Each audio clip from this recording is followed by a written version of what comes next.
Ladies and gentlemen, Liquor Talk, a brand new episode starts right now. Welcome everybody to another edition of the Liquor Talk podcast. We are in the fourth quarter, ladies and gentlemen. This is when shit gets real. We are in the final stages of the Liquor Talk season. We're bringing season 4 to a close, and we got the fellas. Don't worry, ain't no ladies coming to harass the married man this time. The fellas are all here. Listen, Marco, we gotta talk about that. Charges. Let's talk to the fellas. Marco, welcome back, my brother. You missed the shenanigans last time. It's great to have you back, man. I appreciate y'all for having me back. As always, the Don B. What's going on, man? What's going on? It's always an R&B back in the house with my brethren. And yeah, let's do it. And Juggy, man, how the hell you survived that last episode? I don't know, man. But I'm a survivor, bro. I'm a survivor, bro. This is gonna take more than that to get me. You're gonna have to take me out here than the Terminator to get me, boy. Listen, my bad, dog. We should have came up with more of a game plan. I did not think they were gonna come with the all-out assault on the married man. I'm like, oh no, it was a tactical, calculated assault. Yes, it was. But they trying to take me out the game, bro.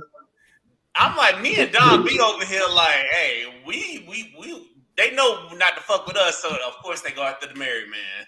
Yeah, I mean, I was trying to be vulnerable and show a little bit, trying to take the heat off of you, and they were like, "That's all nice, Don." But back to that's how it was. But the crazy part about it is trying to take some of the heat off Juggy, and they're like, "Oh, fuck this shit. He married. Let's go after him." The crazy part about it was when it came down to the nitty gritty, and I was cross-examining their ass. Only one of them was eating booty and crumbs. Only one was eating booty and the cookie crisp. Only one. So it's funny that they were jumping on me the whole time after all that. And two of them was like, oh, nah, my man ain't gonna let me do that. My man ain't gonna let me do that. So it was just interesting that they was going way on me and what's going on in my bedroom, but they wasn't even doing the same thing. But it's all good, you know what I'm saying? Again, welcome back with open arms. I love a challenge. You know what I'm saying? Like Scar said in Lion King back in '96, is that a challenge? Bro, I'm ready for the challenge each and every time I can see, bro. So bring the pain, and I'll bring the rain. I did not know where you were going with the Lion King reference. Juggy did not just come out with the Lion King reference. That took me down. God damn. Oh, I missed this. Yeah, yes, man, we missed you, dog. You missed the last week. Oh, today. Marco, if you haven't listened to it, I implore you. I haven't gone back and listened to it all the way through because I lived it, but you will get a nice little laugh out of that episode. It was wild. Yes, it was. Wow. A lot of booty eating, a lot of other situations. A lot of booty. And the funny thing is, we were trying to get real with them, and then one of them was like, "No, we want more shenanigans." I'm like, God damn. We trying to be real with the ladies, and now these ladies want shenanigans and shit. Mm-mm. Oh yeah, you know we get all deep. We were trying to get in our feelings, and they wasn't having that. They weren't having that. They said we want all the smoke, we want all the shenanigans, we want the married man to open up that booty. I'm like, y'all in this damn booty shit, goddamn. Yes, Marco, they went in. Yes, Marco. They were going in on Jug. It was bad. It was bad. I'm like, damn. Me and Don were just sitting there helpless. I'm starting it tonight. What goes around comes around. That's all I'm gonna say. Yes. Next time they come home, boys. Listen. I'm hitting with that anti-aircraft like we're in World War II. Hey, Juggy, the next time we have them on, we're going to have to go to the IDF and go hang out with Donna and plan on how we're going to attack them, you know what I'm saying? Bruh, for real, bro. That will be a good live, like, in-person roundtable. Yeah. Bro, it would be. We got to make that work. Hell yeah. But, fellas, let's get into it. Let's get into the men's only round, ladies and gentlemen. I hope y'all here for it. Let's start off with a little icebreaker. Everybody on social media today was talking about some 5 artists. So what 5 artists can y'all describe yourselves by? What 5 artists would you use to describe your music taste and you? Let's start with Marco since he hadn't been here in a while. This is actually going to be very easy for me. Number 1, Beyonce, no questions asked. Jasmine Sullivan. Okay. I said all 2000s like rap and R&B because I just, I grew up on it. I lived my club like nights through it. So 2000s music hold a special place to my heart. Usher and Wale. Okay. Nice. That's a good list. That's a good list. Don, what you got for people? Whew. I'm just thinking of this right now on the spot, gun in my head. I'm gonna say, obviously, I don't know about how y'all raise y'all's kids, but my house is Mariah Carey. As my heart, that's number one. 2, Michael Jackson. 3, Luther Vandross. 4, I would say Tupac. And 5, I'll probably say Lauryn Hill. Ooh, good Okay. choices. Good I choices. do like this desert island thing. Like if I had to be on a desert island, that's all the artists I had to choose from. That's probably who I listen to the most. Mm-hmm. That's real. All right, Juggy, what you got for the people? I came prepared for this one. So my top 5, not in any particular order. Got Bun B, Underground King, I'm not mad at Zero, that. the Most Don, Ashanti, the Princess of Hip Hop and R&B, Okay, Stop. let's go. Currency, the House and that's 4. And then number 5, I was tossed up between 2 people, but I'm gonna go with Big Crizzle out of the Crooked Wait. Letter State. Give me them all again because I missed a couple of them. I couldn't hear. Okay, so we got Bun B, Mm-hmm. Zero, Zero. Shanti, Shanti. I stand by Ashanti. Hip Hop and R&B. We got Currency Oh, Currency is who you said. and Big Crit out of Mississippi. All right. Those are It's some solid. good It's choices. solid. It's a very heavy hip hop list. I don't know any of those artists. Damn. You don't know Except- any of those artists? I know Ashanti, obviously, but the other ones, You know Bun Big B, Little Bun B? a little You bit, know but Bun I B. couldn't. If you're like rap a Bun B song on the spot or get shot, I'm probably going. Oh no, I will get shot. I know like a few features, but I know who he is. Indiana, Texas, right? Oh wait, he did check up on it with Beyonce. Yeah, he did. He did. Yeah, Check- with Slim Thug. yeah, her and Slim Thug did that song. See, Yeah. all roads lead back to Beyonce. Aren't you happy about that? Here we go. Here we go. All The right. game I was just let me not say that. Thanks to Don B. That was the way that was y'all's connection right there. Look at that right there. Yes, yes. All right. This is a very tough 5 for me, but all right. I'm gonna start with Beyonce's husband, Jay-Z. You know what I'm saying? Because he got the business swag, he got the swag I want to emulate. I'm gonna take it to Florida with Rick Ross. You know what I'm saying? The big boss, Rick Ross. And for the softer side, when I want to get, you know what I'm saying, I'm gonna go Wale, you know what I'm saying, because he know how to talk to the ladies, he know how to talk to the ladies. 4th, I'm gonna go with Maxwell, you know what I'm saying. Yes, Yeah. yes, I'm gonna have to go with Maxwell right here, you know what I'm saying, because he be talking that talk too. Man, he's coming to Tampa. I want to go so bad, but like the good seats are already sold out.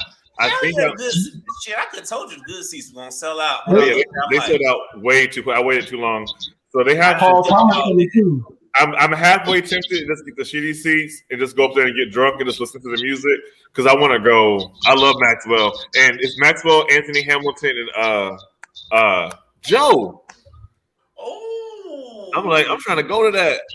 But, Yeah, damn, that's a concert Paul not to Thomas miss. coming too. I'm real bougie with concerts. Like if I can't be like up in the front or VIPs, I'm just like I'm not doing it. But I feel like that would be something dope to go to and just get drunk and just listen to the music. that would be. And my last artist, this was a very tough call, but I'm gonna keep it in Florida. I'm gonna go with Trick Daddy. This was a very, very tough toss up because I wanted to go West Coast, but I'm gonna keep it in Florida. I'm gonna go with Trick Daddy Dollars. I respect that.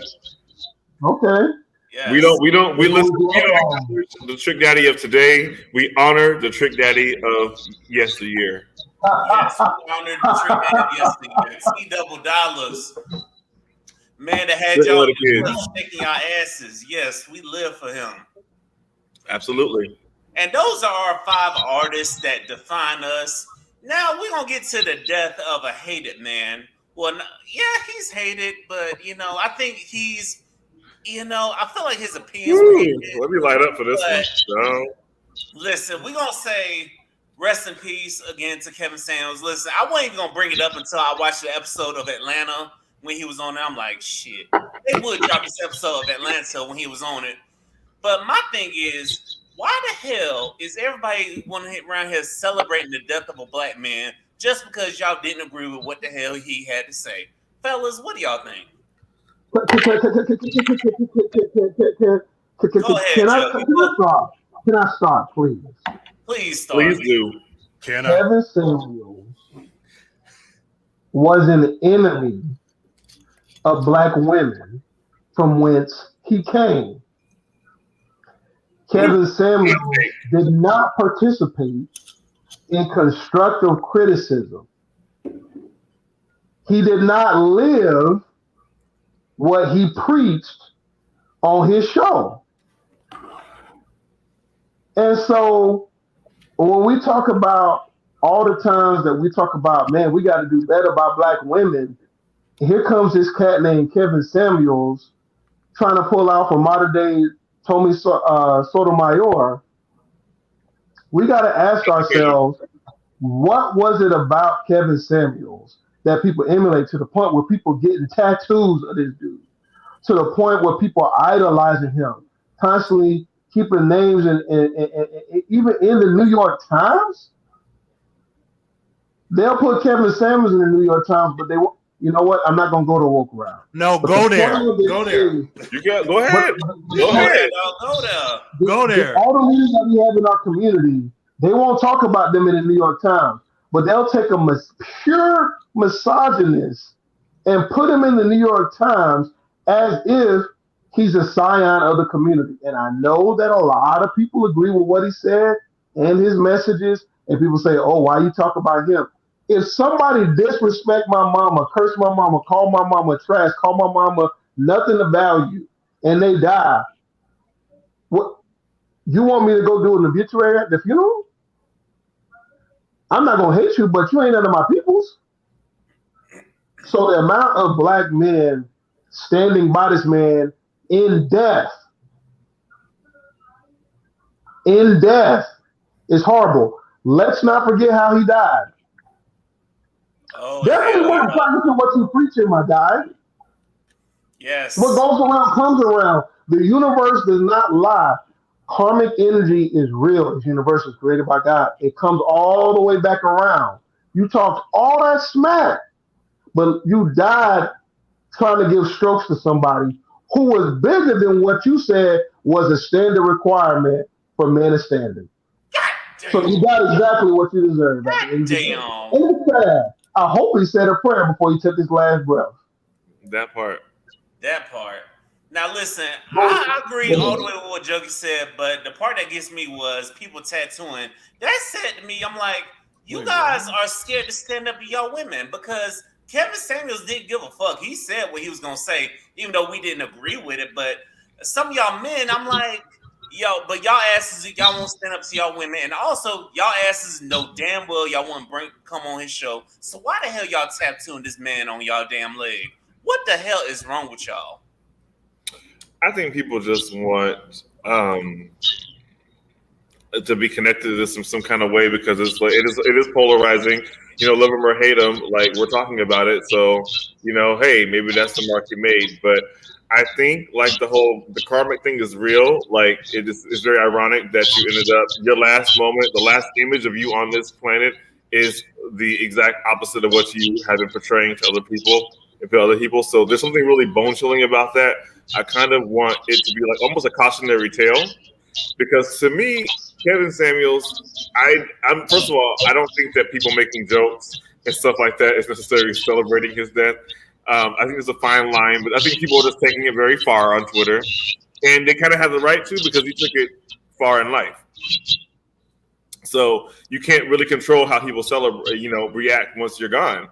So some of the memes are funny. It is what it is. But I think like him dying that way is more of a cautionary tale to all these people trying to get popping with viral videos and trying to just because all the stuff he was doing was for clout.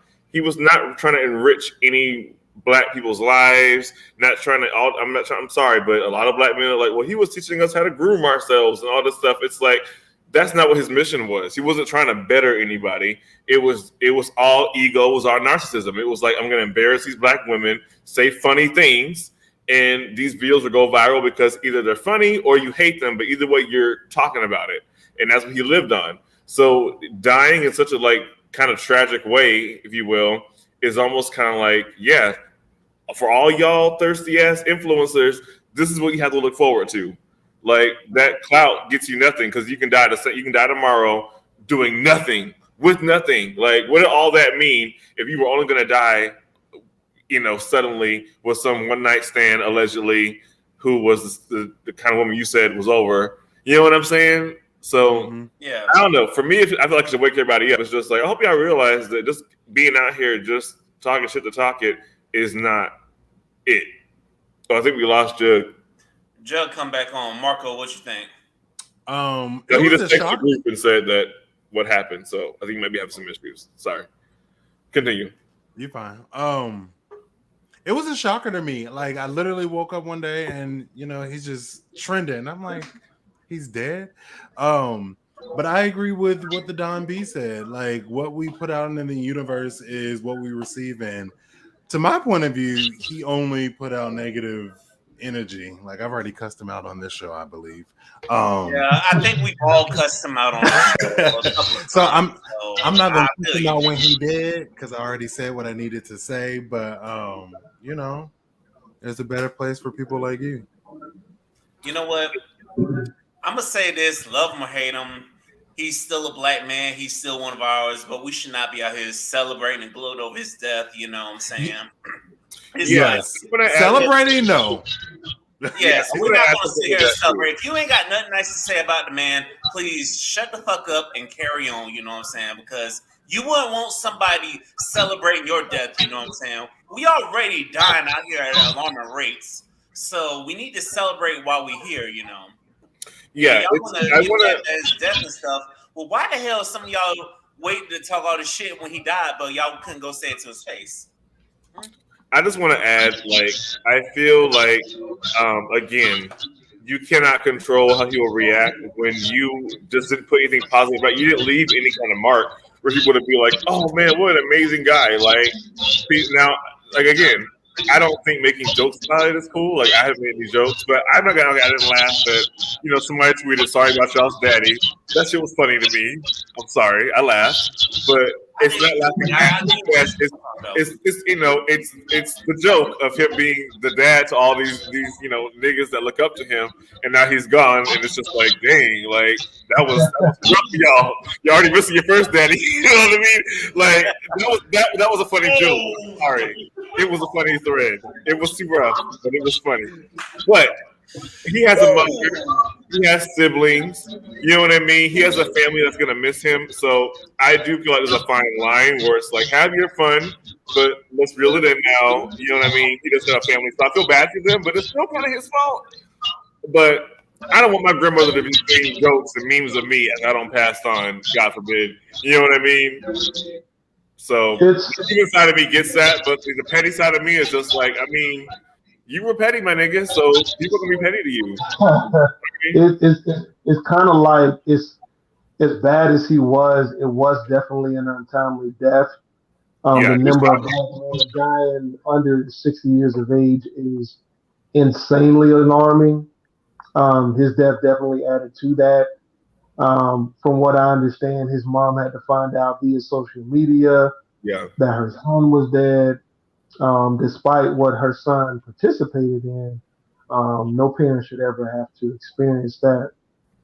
I think that we really need to take a self-introspective look at who and why we believe in things, right? Why would you celebrate talking horribly about women?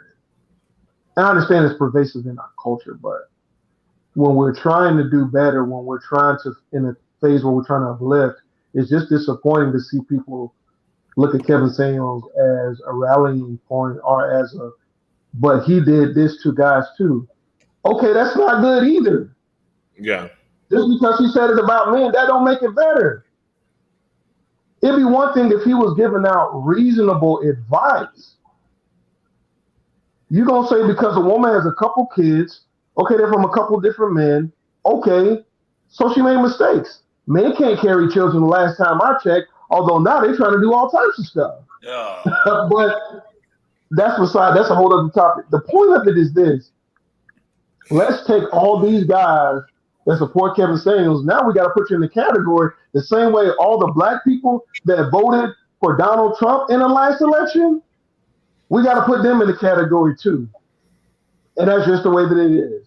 So if y'all want to play like that, fine. But deal with the consequences accordingly. Don't go complaining. That's all I'm saying.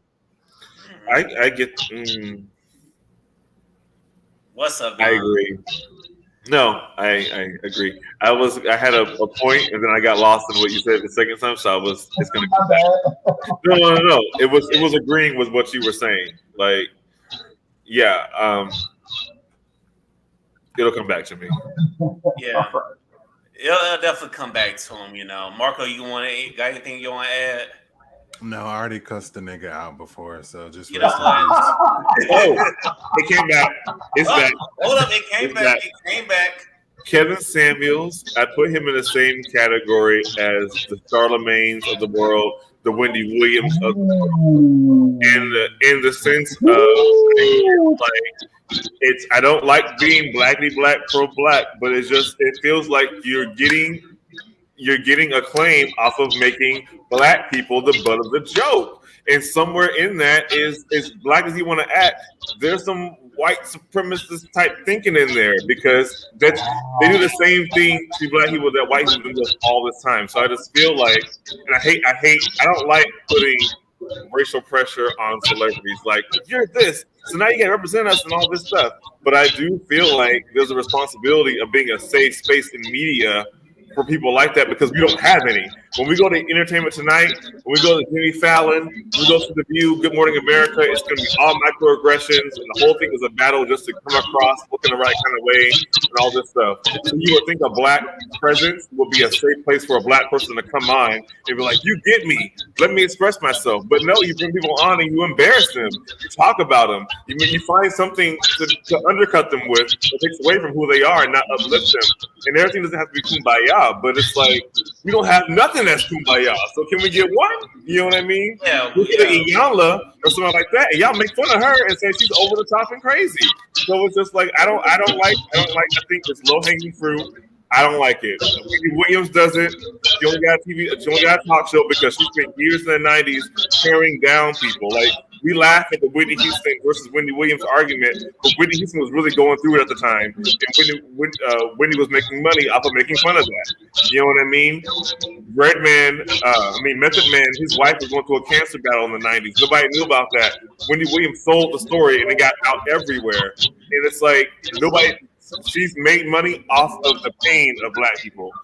Charlemagne's doing the same thing. Kevin Samuels is the same person. That's it. Well, I tell you, it's staying right there.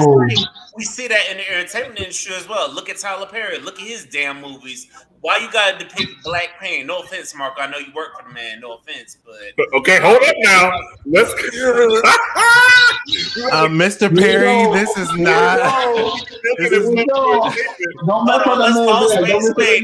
Don't mess up the man bag. I got a better one for y'all. How about Mona Scott Young? Come on now. What about her? Yes, let's go there. Let's go to Mona Scott Young. Yeah, let's go to Mona Scott Young with this love and hip hop crap. This ain't how you do in relationships, bro. Yo, you know what I would say, bro. You know what I would say is that all of us crave attention. Whether we know how to express that or not, we all crave some type of attention. You got to get it from somewhere. And I feel like when you don't get that attention, it starts manifesting itself in different ways. And when you look at this Housewives show, let's go. I'm not a woman. I've never wanted to be a woman or anything like that. But I do try to understand if I'm married to a beautiful woman, right? But here's the thing: when you look at this show, this series, right? Because there's several different versions of it, if I'm correct. Yeah. Why franchises. is it right? The franchise, excuse me.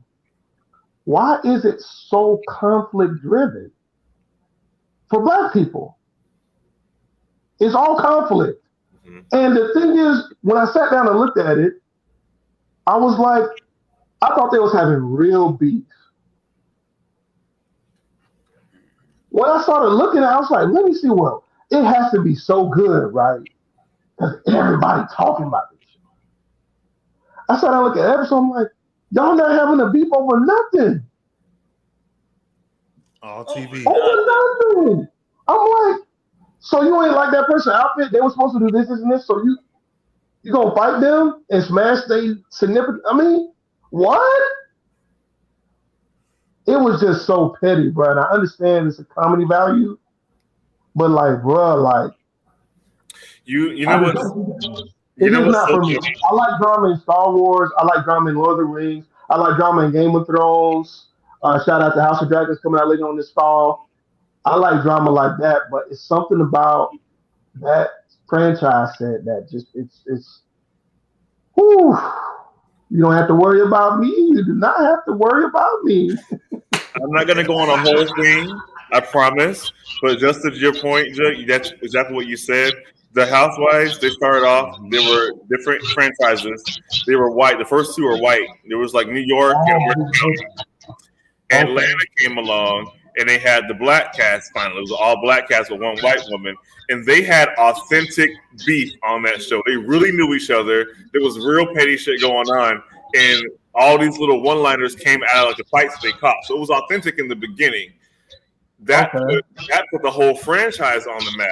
So after that, they started adopting that model from Atlanta and putting that on New Jersey or whatever, and that's when it became conflict driven. In the beginning, it really was a cool show, like, oh, we're the housewives of these rich people, and this is our life. We go here, we go there, and then once you got to Atlanta, I hate to say it, you get the black cast, they start fighting, and then you start highlighting that, and then that becomes the format of the show. And now you're 14 seasons in, and now you're setting up like orchestrated moments for them to fight at dinner parties over nothingness.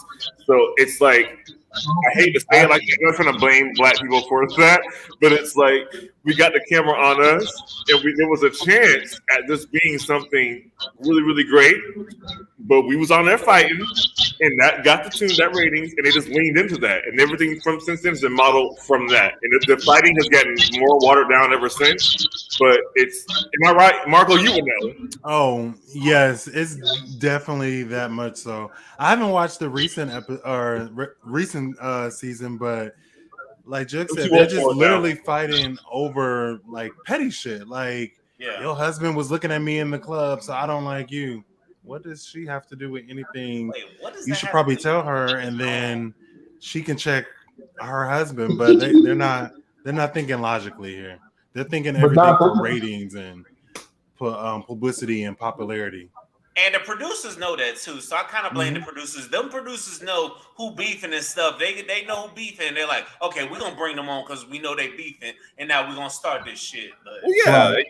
they get you in a room, they get you drunk, and then and all it takes is somebody pulling you over, and being like, "Oh, I just heard so and so say this." She said, "What?" You should confront her about that. And then it's orchestrated in that way. It's legitimate fighting, but the beef is over nothing most of the time. It's just kind of for the show. But it did start from a real place, and I feel like it just got twisted. Worse. I, and Way. I appreciate the history lesson on it. I appreciate the history lesson on it. And I know a lot of people got in big arguments on social media because they were saying that it was black excellence. Not Um, what I is black Not excellence? at all. Please show no. me the black excellence, please. I'm just saying what I heard. So It could have been at one I, point. It you ain't no know, more. It could have been at one point, but I don't see it now. But ladies and gentlemen, this is Liquor Talk. The more you drink, the better we sound. This is the men's only round, ladies and gentlemen. We are in the fourth quarter of Liquor Talk season. Continue to pull it up, continue to subscribe, and continue to tell a friend to subscribe. Remember, the more you drink, the better we sound. Now, fellas, I told some of my lady co-workers I was going to be recording tonight. And of course, some of them had some questions for the men. So one of them asks, why is it that with some things, why can't some men be satisfied? Meaning they always gotta have more. Meaning they'll have somebody giving them everything they could want and more, but yet they still want more. I'm like, I don't know what's up with those men. What do y'all think? They niggas. It's a complex issue, but I think that a lot of times it's the reasons why you got with the person, right? A lot of times, men, we're visual creatures, right? So we're driven by what looks good to us. Thank you for the footage. And you could get along with somebody, right? And you could end up marrying them. But if you're not getting with them for reasons besides them looking really good, and you can, more or less get along with them, if there's not a deeper reason why you get in a relationship or a marriage with that person, you're going to look elsewhere. And of course, it's age old. It's been going on since the beginning. And so that's what a lot of men do. They're very undisciplined. And also, if you didn't have an environment where you saw people around you doing that and being faithful and being in a long-term relationship, subliminally, you're just going to absorb that. So, unfortunately, that's a lot of men today. There's a lot of broken homes.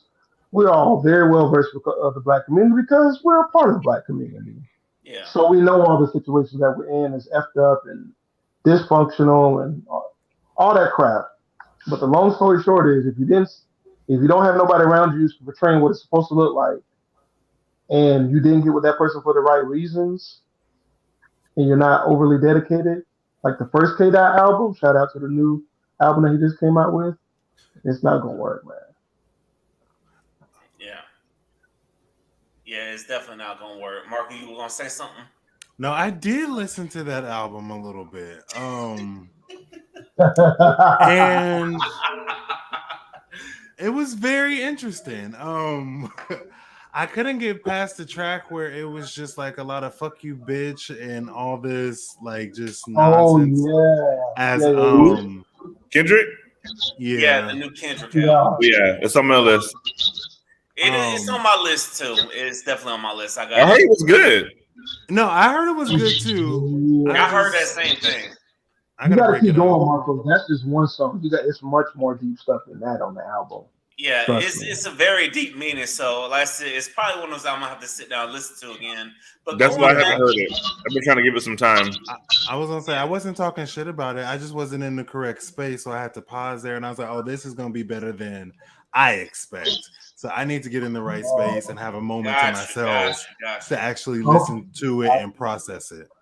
So okay, I got you. I forgot where I was going. While you forgetting where you're going, I know it's gonna come back to you in a second. But to the ladies out there who, if you realize that you're dealing with a man and he's not satisfied with you, please move the fuck on. Because if you stay there, you're gonna allow that shit. You're allowing it because you're staying there. And you're like, okay, he's not satisfied. What do I have to? Stop looking at that. Has he satisfied you? Ask yourself that question. And if he hasn't, please move the fuck on, because there are a lot of us men out here that are single that do want to, that you will be more than enough for, because let's face it, the bar's in hell if we're being honest. And also, this same coworker that there asked me, why is it okay for some men to be a hoe, but if a woman does it, it's the end of the world? And I'm like, first of all, in my head, I'm saying to myself, what kind of men are you dealing with? What kind of men have you dealt with? You know what I'm saying? Because it's like, if some real man gonna know the game. It is what it is, but you just gotta have that conversation. What y'all think, fellas? Don, come on. Come on, Don. Oh, Don got something. I know you got something good to say. That's why I'm waiting, bro. Listen, I'm not even gonna do a whole thing. All I'm gonna say is, I like to get real spiritual on you niggas. I just feel like body count, that term and that number, holds a lot of people up from finding true love. Mm-hmm. Both ends. I think that some people can go on the extent of like not having any sexual experience because you go too far into the I just have to wait for the right one. I think that yes, I believe that there is somebody for everybody, and you find your person, and that is a sacred moment that's special. I'm not saying everybody should just be out here to street naked and group section and all that, but I do think that you owe it to your future partner to come with some kind of experience to the game. Like, I'm not trying to be Adam and Eve up in here, and let's learn together. That might be beautiful for some people, but I think like you want to be your best for them. So knock out the bullshit on who that don't matter. But I think that some people might get upset because, I don't want this kind of girl because she has this too many people or whatever. I think a girl that is sexually aware and knows herself and has had the bullshit, and it doesn't matter if it's one or two people or if it's 20 people. If her spirit is right and intentional and trying to find the right person for her, and she finds you, and she's perfect for you, her body count should not matter. But I think men won't be able to get past that. Sometimes they can, I guess if the ass is fat enough, you know how these niggas are. But most of the time, you don't you out and it's a problem. And same thing for women too. I feel like, that being said, there is an energy to people that have high body counts. They're just out here fucking with everybody. I'm weird about that too. Like, I don't want nobody that's in the scene like that, just out here, whatever. We all have our preferences, but I'm saying like that the numbers should not hold you back. It's how they're coming at you and what they're doing. Like, some of us have higher counts than others. People, you know what I mean? People come from different places, people have different experiences, you know what I mean? And I don't know if I'm rambling, but that's all I'm gonna say about that. I think that free yourselves of the body count mentality. Please do. Go ahead, Marco. I was gonna say, you brought up a good point. For me personally, there's a difference between a body count and for the streets. And you brought up a very good. You brought up a very good point. Like, okay, you're gonna go through these experiences and have different body counts with different people, because those are chapters of your life, and you want to be that complete package to the person you married, or longevity, or whatever your future looks like for the one that you call your one. Mm-hmm. Now, for the streets, that's just like, you just out here, and there's no purpose. There's no purpose behind what you're doing. You're doing this because you enjoy it, not because you're perfecting your craft, so to say. Oh, I like how I said that. Yes. Listen, I like that. I like that too. No, I like that one too. But I was also watching an interview like a few days ago. Michael Blackston and his girlfriend or fiance, one of the two. She allows him to have a side chick once a month. I don't think that's right, but I thought it was very interesting that they agreed on it, because for me, it's like all about communication. Like, different strokes. Different strokes for different folks, and there are such thing as poly, and it was a term for it, but like that special weekend once a month. Juggy, like, nigga, please. Look, I'm just taking my knowledge from the Twitter streets and just sharing it with the world. Okay, this is what I find myself doing. I totally feel it. But Juggy look like he got some questions. So Juggy, I just got a couple questions, big dog. Does she saw a piece of too? What's that? He said no. No, he said no. If she wants a side piece, it would have to be another girl in the bedroom. So they'll be doing the whole threesome thing. Oh, look, yo, I don't know these people. I'm just a reporter. So, Michael Blackston is not. How can I say this? Just say it. It don't matter. Say it, Juggy.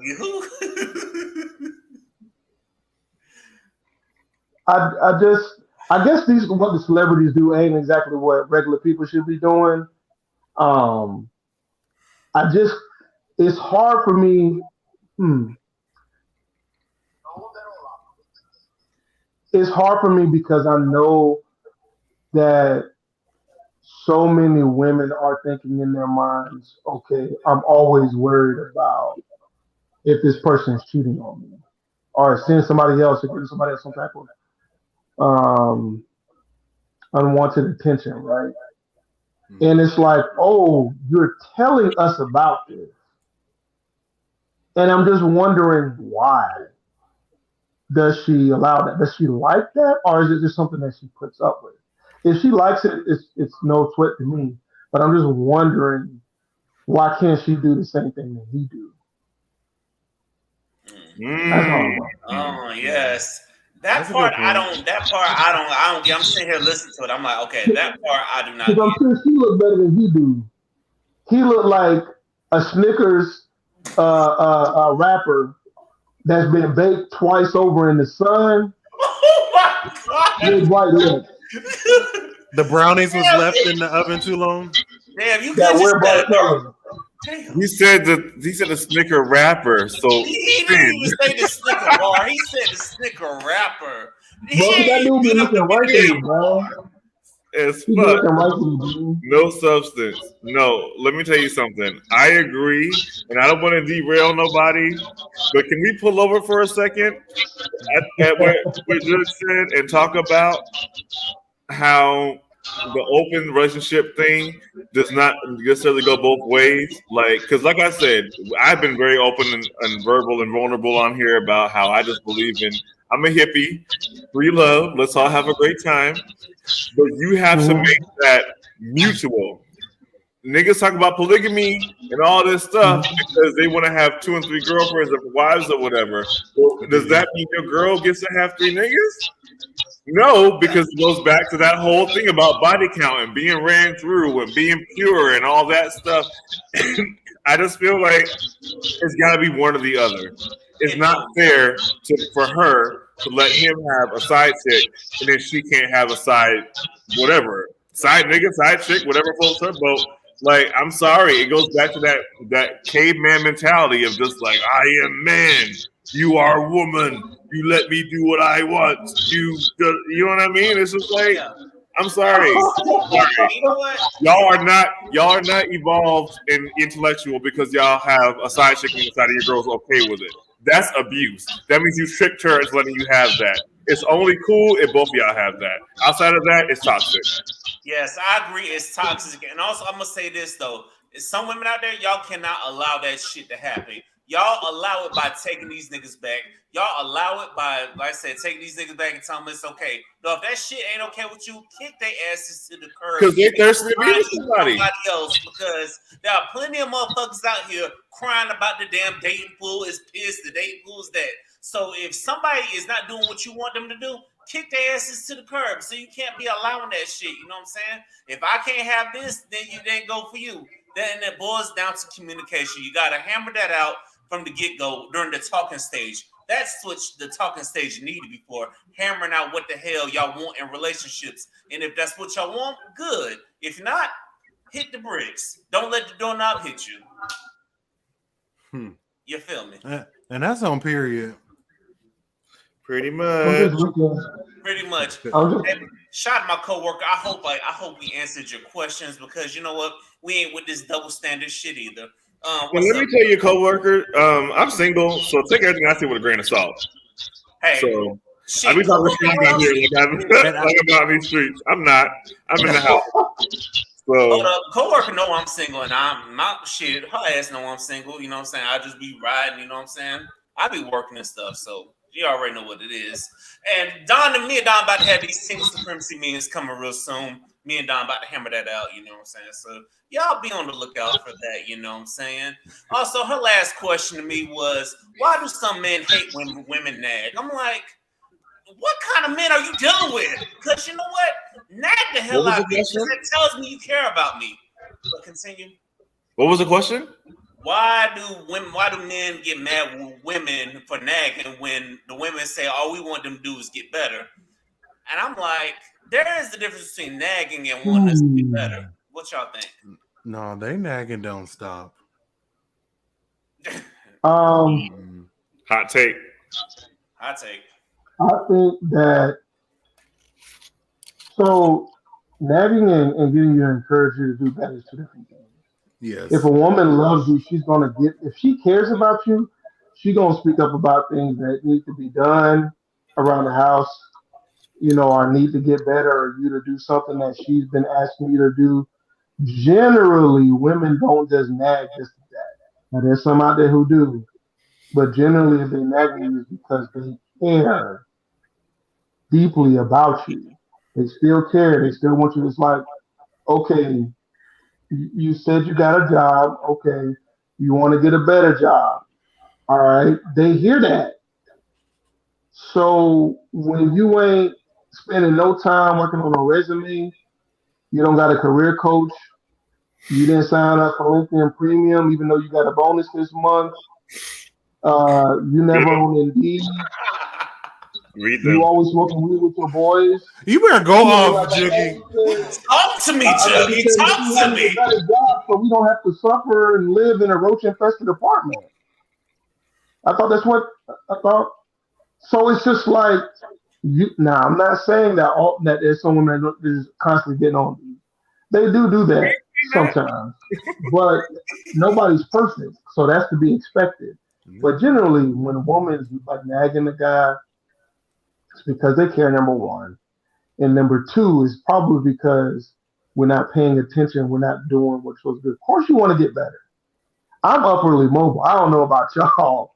I don't want to be where I'm at right now. If I'm in this same spot in 10 years, please come and slap me.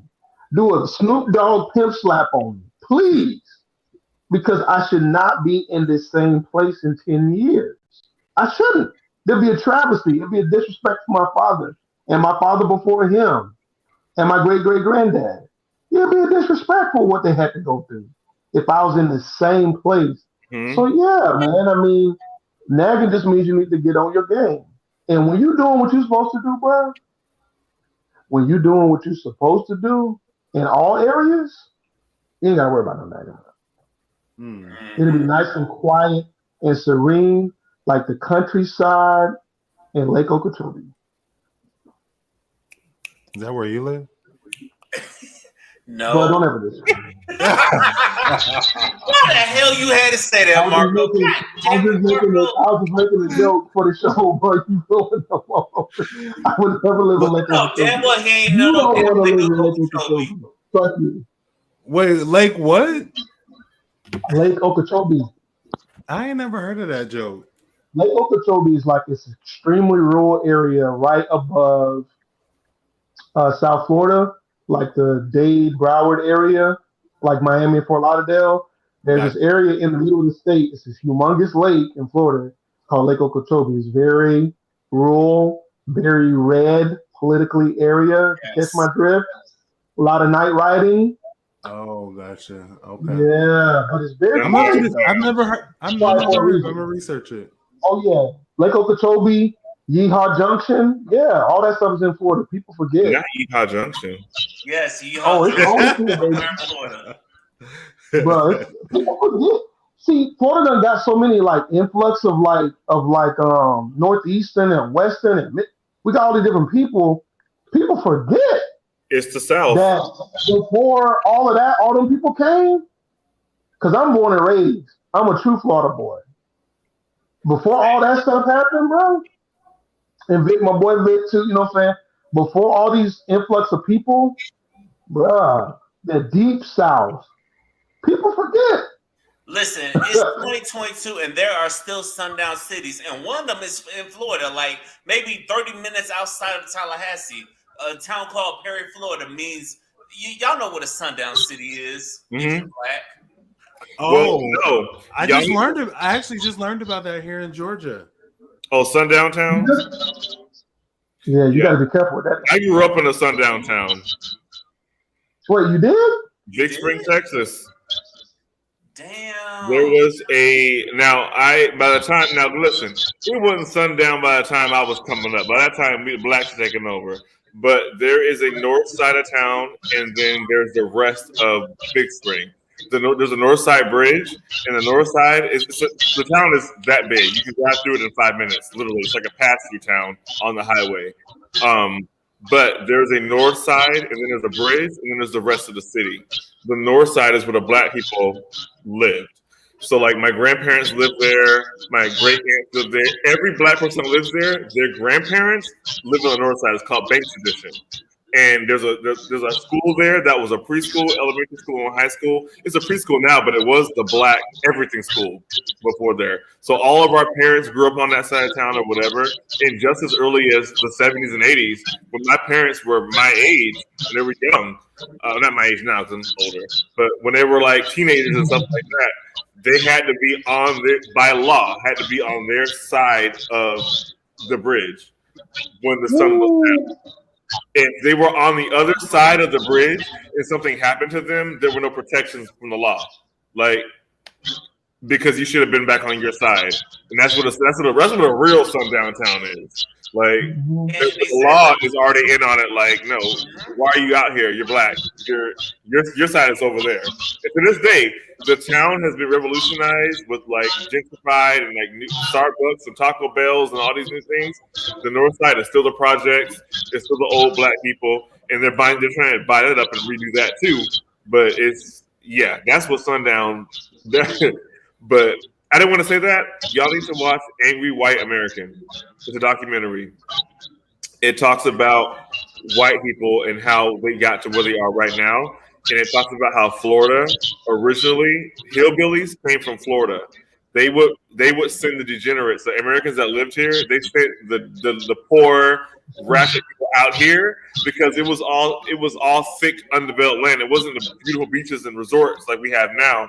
It was all swamps and jungles and shit, and they didn't want to deal with that. They figured they couldn't farm on that, so they sent the country and poor people out here to defend the coastline, so that when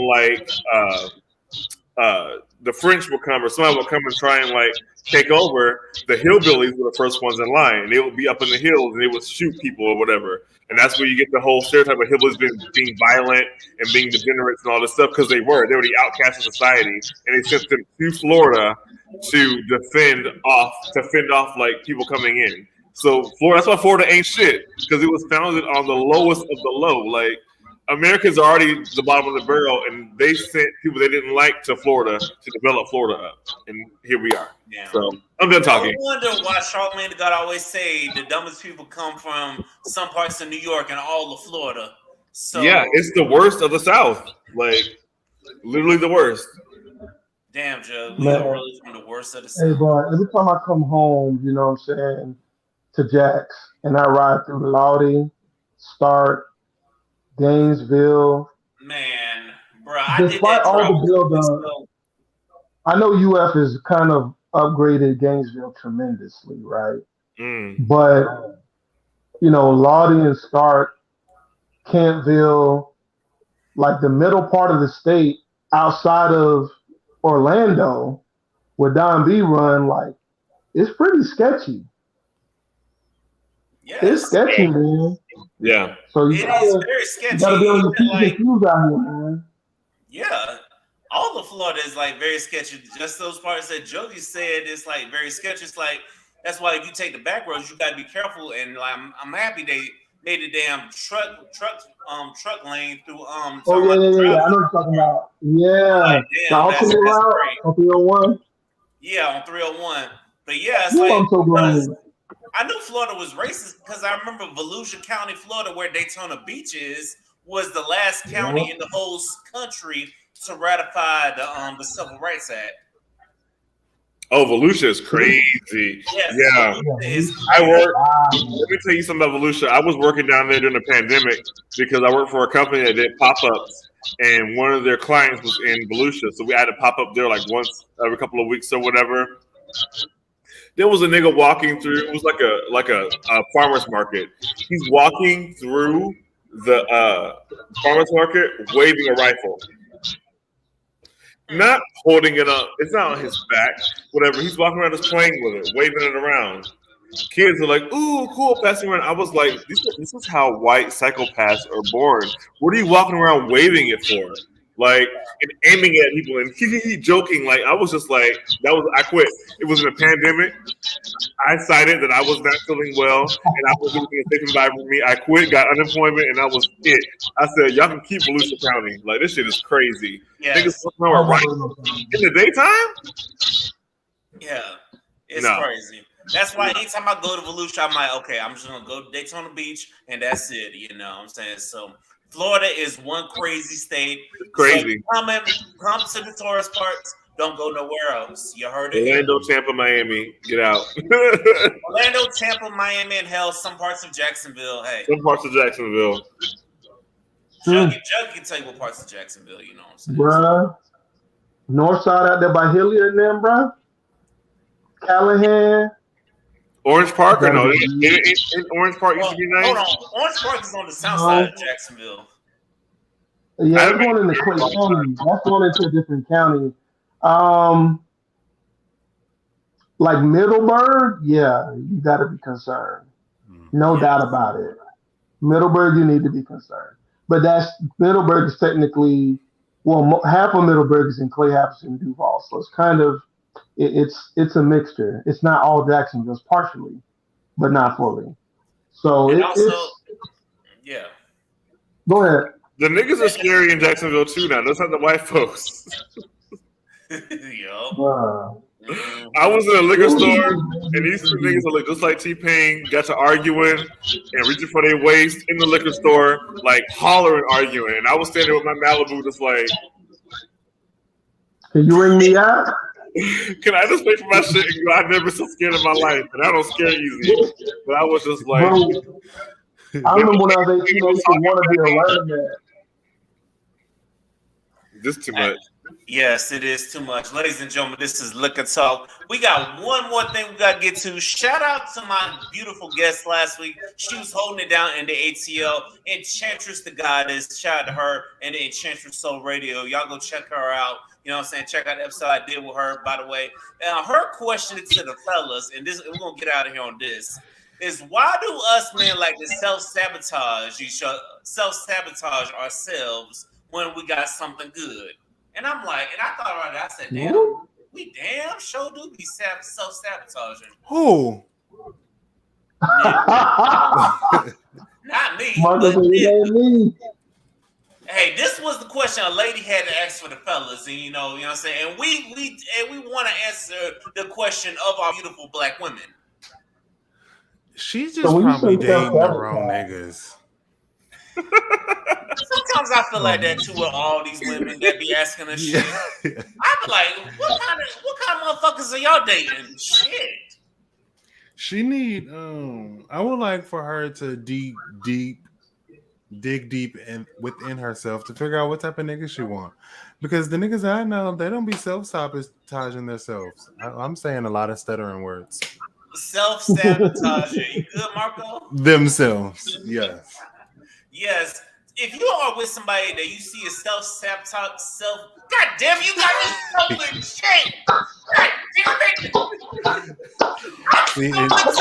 damn it. Okay, you know what? Okay, fuck all the stumbling shit. If I see niggas, listen. If I see people that are playing themselves, how about that? That's a little bit better. We're gonna say playing themselves. I'm gonna look at you like you stupid with my DJ Khaled look. Because why the hell you playing yourself when you got something good? When a lot of us are trying to find something good, you have something good and you're shitting on it. What the fuck is that part? And you know what comes from? It comes from your pride. You building up your pride because you're like, I got this over here. You know what I'm saying? So I feel like I go get something else. I'm like, no, your pride is the devil. That's why J. Cole said it in the damn song. Ooh, Cole. What y'all think, fellas? Why people out here playing themselves? I think that, and we talked about this. We talked about this for like 6 months straight on our show, right? Black men need therapy so bad, but black men need specific therapy because white therapists, as good as they may be and as experienced and trained they may be, they do not understand what it's like to be black. And shout out to the families and the victims of the Buffalo mass shooting. Yeah, prayers up for them. I'll say something about that. Just like this, I was thinking, like, I had a moment this week where I was crying because it was like, yeah, bro, it's so much that we got to deal with. And sometimes we break down. Sometimes we're dysfunctional. I'm not saying that as an excuse. I'm just saying the reality of it is sometimes you can't keep it all together. And you of course, obviously that's not good for a relationship or somebody that you're intently dating. It's horrible for that. But it's just like, man, like the burden is heavy, man. In my opinion. Yes, the The burden burden is is very heavy. heavy. I And feel it's like if like, you have one of those moments, go ahead. I'm sorry. wait, no, you go ahead and finish. What you about to say? I was gonna say the burden is heavy. I feel like when you self sabotage, that's when you need to stop and look and take a stock of everything going on in your life and make a decision. What are you gonna do with yourself mentally? That's all. Go ahead, Vic. Don, Marco, y'all want to chime in? Marco? I mean, I got something to say, but well, I'll make mine quick. Women, take your time. No need to rush. You just gotta date better men. You just gotta understand what you expect, what you want, what's gonna make you a better woman, and make sure you actually seek that instead of settling for less. That's it. That's now all. Address the sorry ass men. Go ahead and address them because I know you got something to say. Niggas, niggas is just gonna be niggas. I've just came to the conclusion. And damn, they helpless. Y'all niggas, they gone, something like that. I don't know how the song goes, but something like that. Yeah, my thing is with them is if I don't know, if you want to be single and do single shit and hurt people, just be single. You ain't gotta bring nobody on that trail with you and train to hurt them while you're hurting. Like just hurt yourself in the long run. Like Kevin Samuels, bringing it back full circle. You could have just said what you wanted to say without bringing these black women on your show. Hot take. That's hot. Burn them up. Burn up the Yes, runway. Marco with the mic drop. Don, how are you going to follow that? You know what, y'all?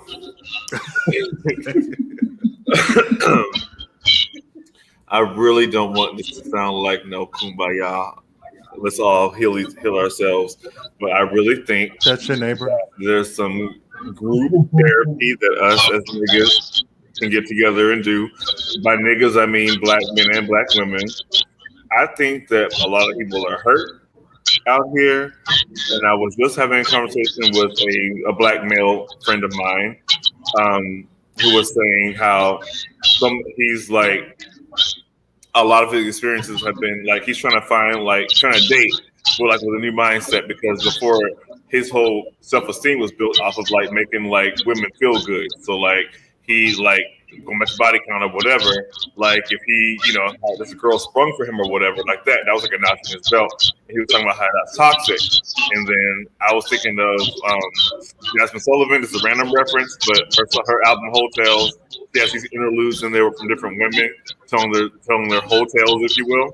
And this one girl was talking about how she says she felt like sex was her superpower. How like she didn't feel confident enough in like what she could bring to the table from like who she is as a person is not enough, but she knows that she can get this person off or whatever.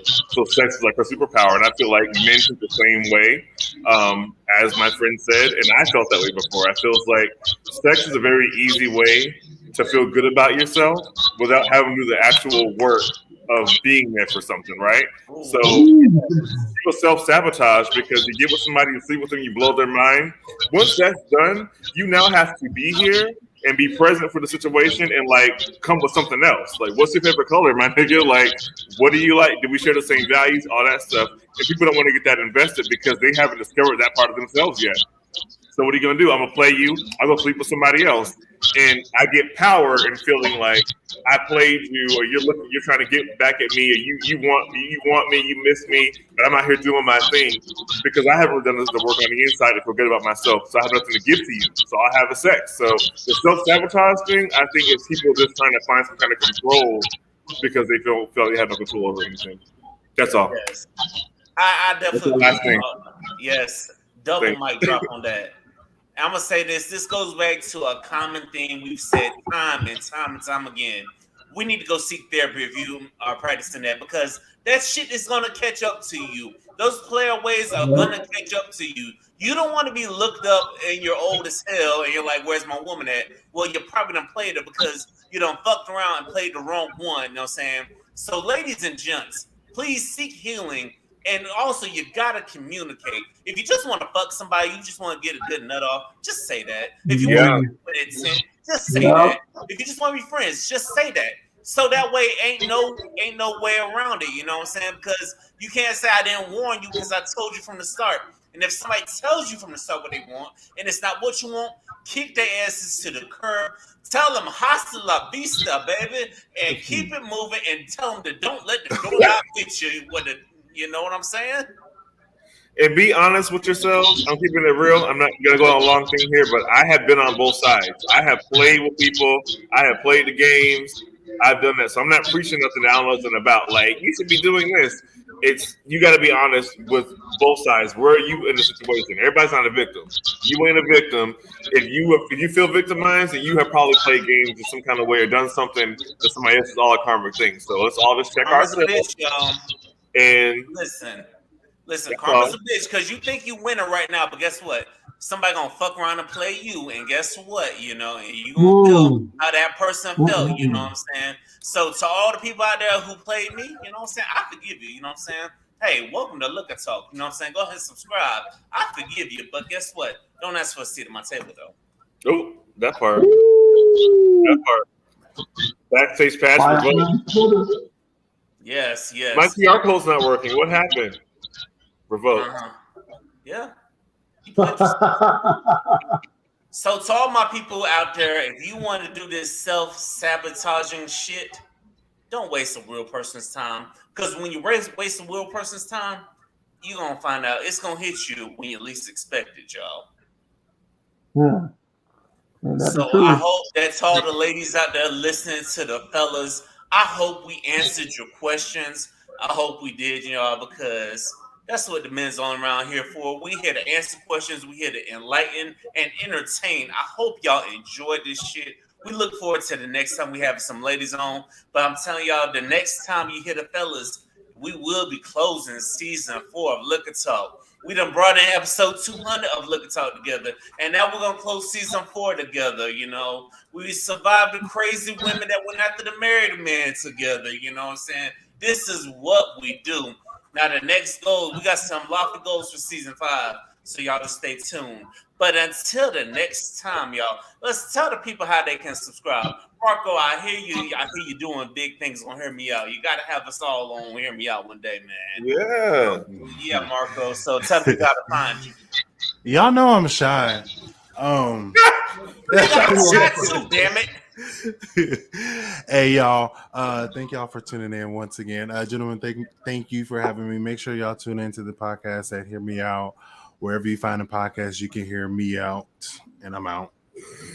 Don B, y'all be on the lookout for the Don B, y'all, because Don B is actually going to be on the last 2 episodes of Look at Talk, if you don't know. So, Don B, tell the people how to get hold of you. Thank you guys so much for having me. As always, you can follow me at the Don B, the way it's spelled right there. There it is, right there yonder. At the Don B on all platforms. Also, IDF Independent Dream Factory. Follow us on all platforms. Shout out to you, Vic. I saw some footage of you from the mixer. I got a really good video of you. I'm gonna send it to you. It's a really dope little quality thing. But yeah, thank you for having me on as usual, and I'll see y'all next time. Juggy, the co-captain over here, how can the people follow you? I know you got some big things popping with the BOJ radio. Hey, bro, you know what I'm saying? I got JD for the WNBA and Women's Basketball International coming up. So pay attention to that. Shout out to my Atlanta team. Hashtag Free Grinder. Free BG. You can follow me on Twitter at JD for the W, the letter W. And you can follow me on Twitter at BOJ Radio. I would love to have you, love to have conversations. I do got some heat coming up because political midterms are coming up and your boy got the guy for you. So make sure you stay tuned because you got to stay in touch. Otherwise, they're going to outlaw everything in this daggone country. Yes, sir. Yes, sir. We gotta stay in tune because pretty soon we're gonna get to the point where we're gonna channel our inner Marco and start wanting to burn this motherfucker up. You know what I'm saying? You know. Yeah. Can I go Iconic. off topic real quick? Did y'all Like, hear of about the course. nigga in Did y'all hear about the nigga in New York running around with needles trying to stab black folks? Oh, Yeah, I what heard the about fuck? that. They trying to target us again? Shit. Google it. He was in Harlem to be I heard about exact. that. I Yeah, think I heard there that was too. Shop. four mass shootings over the weekend, y'all. Four mass shootings in the United States over this weekend. We got to do better, I thought but that we'll was. talk about I it. saw that on Twitter. I thought that was a joke. I saw a thread like somebody made a joke. Like, why was there so many mass shootings? Like 4 mass shootings over the weekend. That's crazy. Because people are in dark web cells and extremist groups where they're supporting each other and they're all coming out like one person does it and then the others want to top that person. So that's how it works with mass shootings. But that's a whole nother topic for a whole other show. But yeah, there was four mass shootings in the U.S. this weekend, bro, Wow. And you know including the the one in something? Buffalo. That's That just was scary recently. shit, dude. That is scary. And also another thing I will say, all of their asses got brought to justice alive. Now y'all know well, all the fucking black people. Why can't black people get the same treatment? Bruh. That's the question of the last 600 years. But 600 fucking years. I Why mean, can't we it's be deeper brought in than that, alive for bro. our day? But we could be playing with toy guns and get killed at 12 years old. But I'm just Or we gonna could mind be my business. whistling at a lady at 12 years old and have that lady lie on us, and get killed Um, at And 12. never get brought to justice, man. I could be walking down the street with Skittles in Arizona too. So Oh, Man, it hurts deep, bro. in Sanford, in Florida, down the Right up street, the street from Don. Right crazy up the street street. from Don. Just got finished talking about that. Yeah. This is crazy, man. Yes, it's shit I will crazy. never forget that. I don't want to get off topic, but that story. I was in Indianapolis at the time, and I was in school, and we had a class, and like that got brought up in the class. Teacher took us outside and was like, "Yeah, white teacher, I feel like we don't need to discuss this, and it's bringing heavy on everybody." I hadn't even heard about nothing yet, so I'm hearing about it for the first time in the class, and this white boy got up and did this whole speech about how like at the end of the day, it was just some people get killed every single day, and we're giving it power, and now it's a racial thing for making it racist. Imagine that being the way you found out about this story, like sitting in Man, a class of white people, and they're all talking about it, and he was just like, "Yeah," and everybody was just like, "Yeah, you're right." Like it's not even like that, blah, blah. And I was just like, I'm sorry. What happened? Who got you're killed?" Like like, I had you're like, hey, nothing. listen, that story right I'll there never forget that shit. makes me say thank God for the historically black colleges and universities, because when that shit went down, I was at FAMU and I remember us marching. We marched to the Capitol that night, So I bet that was so comforting to be around other black people in that moment. yes, it I was in was, high school, so I was around because we white just look nerds. at each other like, what the fuck? It was so comforting to be around each other. So that's why I'm always an advocate for all you young black jits out there listening to this. Take your ass to a HBCU. And on that note, we out this motherfucker. Oh, Follow we the still got it? podcast. Follow Liquor Talk Podcast everywhere. Follow Real B Jones everywhere. Remember, this is Liquor Talk. The more you drink, the better we sound. We are taking over for the 22 and the 23. We out this motherfucker, y'all. I hope y'all enjoyed listening, because we damn sure is sure to sit up here giving it to y'all. So I hope y'all pulled up a drink and y'all enjoyed this shit, because we bring this shit back again. So until next time, we out this thing. Good night.